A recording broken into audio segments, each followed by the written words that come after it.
আমি আলোচনা করব তোমাদের বাংলা বই থেকে ভাব ও কাজ এই প্রবন্ধের সৃজনশীল প্রশ্নের উত্তর নিয়ে। এটি হচ্ছে তোমাদের বাংলা বইয়ের দ্বিতীয় গল্প। এটাকে গল্প বলা যায় না, এটাকে আমরা প্রবন্ধ বলতে পারি। তো এটি লিখেছেন কবি কাজী নজরুল ইসলাম। আমাদের মূল বইতে যে সৃজনশীল প্রশ্নটি ছিল সেই সৃজনশীল প্রশ্নের উত্তর আমি এখন তোমাদেরকে বুঝিয়ে দেব। প্রথমে আমরা এখানে যে উদ্দীপকটি রয়েছে সেই উদ্দীপকটি পড়ব।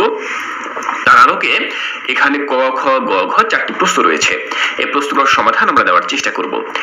দেখো, উদ্দীপকে বলা হয়েছে তুমি স্বপ্নে রাজা হতে পারো, কোটি কোটি টাকা গাড়ি বাড়ির মালিক হতে পারো, কল্পলোকে সুন্দর গল্পও হতে পারো, কিন্তু বাস্তবতা ভিন্ন এক জগৎ। এখানে বড় হতে হলে পরিশ্রমের বিকল্প নেই। শিক্ষার দ্বারা নিজের সুপ্ত প্রতিভাকে জাগ্রত করে সঠিক কর্মানুশীলনের মাধ্যমে বড় হতে হবে।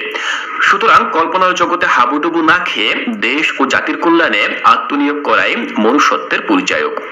তো আমরা এখান থেকে উদ্দীপকটি পড়লাম। এবার দেখো, কয়ে জানতে চাওয়া হয়েছে যিনি ভাবের বাঁশি বাজিয়ে জনসাধারণকে নাচাবেন তাকে কেমন হতে হবে। এই প্রশ্নের উত্তর আমরা লিখব। ক্ষয়ে জানতে চাওয়া হয়েছে লেখক স্পিরিট বা আত্মার শক্তিকে জাগিয়ে তুলতে বলেছেন কেন।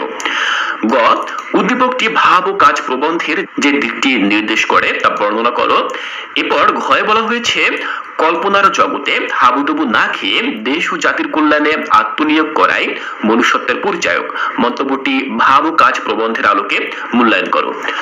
তো শিক্ষার্থীরা, আমরা এই চারটি প্রশ্নের উত্তর দেব এই উদ্দীপকের আলোকে। তবে এখানে একটি কথা আমি বলে রাখছি, তোমরা যদি মূল বই থেকে ভাব ও কাজ এই প্রবন্ধটি না পড়ে থাকো তাহলে অবশ্যই তোমাদেরকে পড়ে রাখতে হবে, কারণ আমরা মূল গল্প না পড়লে কখনোই সেই গল্প থেকে বা সেই প্রবন্ধ থেকে প্রশ্নের উত্তর দিতে পারবো না। তাই অবশ্যই তোমরা তোমাদের মূল বই থেকে ভাব ও কাজ প্রবন্ধটি